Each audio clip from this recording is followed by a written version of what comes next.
Dictation 100 शब्द प्रति minute start होगा 5 सेकंड बाद। स्टार्ट। अमेरिकी राष्ट्रपति डोनाल्ड ट्रंप किसी भी हाल में रूस यूक्रेन संघर्ष को रोकने के लिए प्रतिबद्ध हैं। कई बार दावा भी कर चुके हैं कि वे यह युद्ध जल्दी ही समाप्त करा देंगे। यह इस सिलसिले में उन्होंने पहले यूक्रेनी राष्ट्रपति वोलोदिमीर जेलेंस्की से बातचीत की, उन्हें चेतावनी भी दी और फिर यूक्रेन को दी जाने वाली सैन्य और वित्तीय मदद पर रोक लगा दी। यूक्रेन एक तरह से असहाय नजर आने लगा है। अब ट्रंप ने इस मुद्दे पर रूसी राष्ट्रपति व्लादिमीर पुतिन से फोन पर बातचीत की और पूरी तरह युद्ध रोकने का प्रस्ताव रखा, मगर रूस ने भी इसके लिए अपनी कुछ शर्तें रख दी हैं। उनका कहना है कि अमेरिका और उसके सहयोगियों को इसके लिए सैन्य और खुफिया सूचनाएं उपलब्ध कराना पूरी तरह बंद करना होगा। हालांकि पुतिन इस बात के लिए राजी हो गए कि रूस 30 दिनों तक यूक्रेन के ऊर्जा ठिकानों पर हमला नहीं करेगा। अमेरिकी प्रशासन इसे ट्रंप की बड़ी उपलब्धि बता रहा है, जबकि माना जा रहा था कि यूक्रेनी राष्ट्रपति को जिस तरह ट्रंप ने फटकार लगाई और यूक्रेन पर शिकंजा कसा है, उससे रूस बहुत आसानी से ट्रंप के प्रस्ताव को स्वीकार कर लेगा, मगर ऐसा हो न सका। दोनों नेताओं के बीच हुई इस लंबी बातचीत को एक बड़ी उपलब्धि इस अर्थ में माना जा सकता है कि पिछले 3 वर्षों से पश्चिमी देशों से बिल्कुल अलग थलग पड़े रहे और उसके पहले तनावपूर्ण रिश्तों के बाद रूस की उनसे सीधी बातचीत संभव हो सकी है। मगर पुतिन मंजे हुए राजनेता हैं और वे ऐसे मामलों में बिल्कुल हड़बड़ी नहीं दिखाते। वे उस तरह अमेरिका के किसी दबाव में भी नहीं है जिस तरह यूक्रेनी राष्ट्रपति हैं।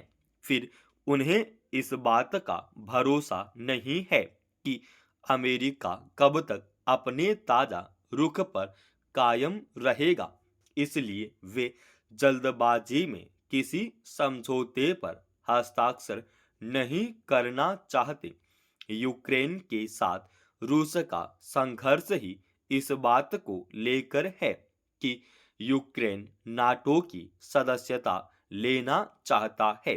नाटो पश्चिमी देशों का संगठन है और यूक्रेन अब भी उस पाले में शामिल रहने की जिद पर है।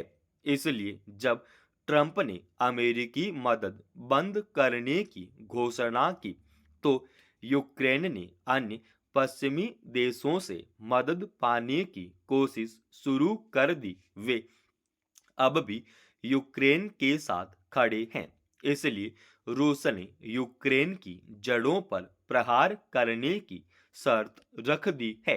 हालांकि माना जा रहा है कि ट्रंप की पुतिन से बातचीत युद्ध विराम की दिशा में पहला कदम है और इसके बेहतर नतीजे निकलेंगे, मगर अमेरिका के लिए रूस की शर्तों को मानना आसान नहीं होगा।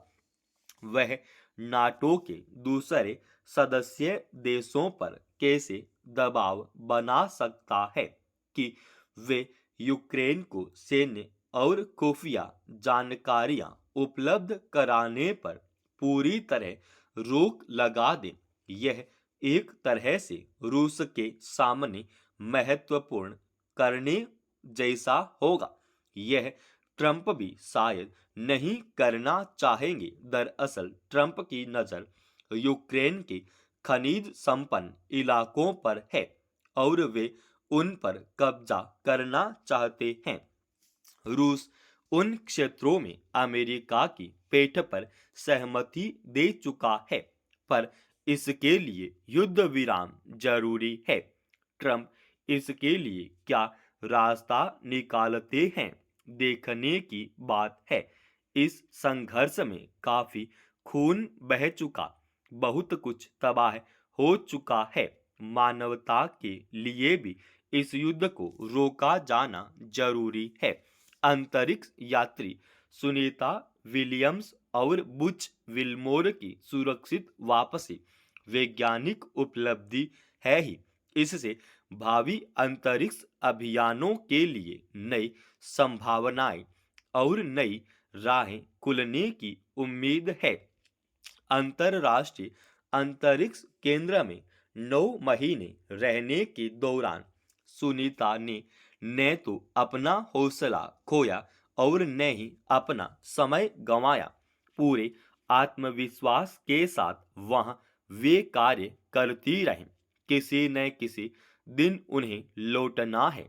इस विश्वास के साथ सदैव सकारात्मक रहें। एक बार तो उन्होंने कहा भी कि किसी को चिंता करने की जरूरत नहीं है। वैसे भी वैज्ञानिक और अंतरिक्ष यात्री सभी जोखिमों के लिए तैयार रहते हैं। जाहिर है कि सुनीता भी इसके लिए तैयार थी। वे अंतरिक्ष में परीक्षण उड़ान पर गई थी। 8 दिन बाद उन्हें लौटना था। तब यह नहीं पता था कि वापसी के समय स्टारलाइनर में तकनीकी खराबी आ जाएगी।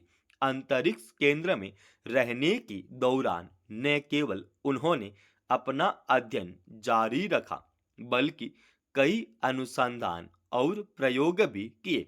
9 महीने अंतरिक्ष में रहने का कीर्तिमान भी बनाया। इस बीच अंतरिक्ष यात्रियों को लाने के लिए नासा ने पूरी ताकत लगा दी थी।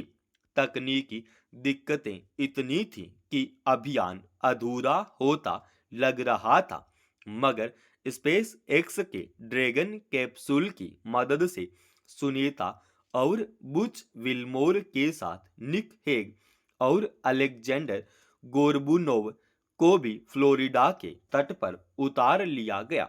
यह पहली बार है जब कोई अंतरिक्ष मिशन इतना लंबा खींचा। जून 2024 में बोइंग के स्टारलाइनर से दोनों अंतरिक्ष यात्री गए थे। वहां अटक जाने के बाद सुनीता और विल्मोर अंतरिक्ष केंद्र के पूर्णकालिक सदस्य की तरह हो गए थे। इस दौरान सुनीता ने कई कीर्तिमान अपने नाम किए। अंतरिक्ष में फंसे रहने पर उन्होंने कभी कोई शिकायत नहीं की, मगर इस दौरान उनसे भावनात्मक रूप से जुड़े रहे करोड़ों लोग उनकी कुशलता के लिए प्रार्थना करते रहे।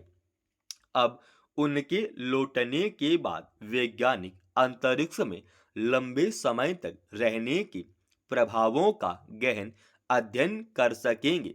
भविष्य में मंगल और चांद पर जाने और वहां मनुष्यों के लिए रहने की संभावनाएं तलाशी जा सकेंगे।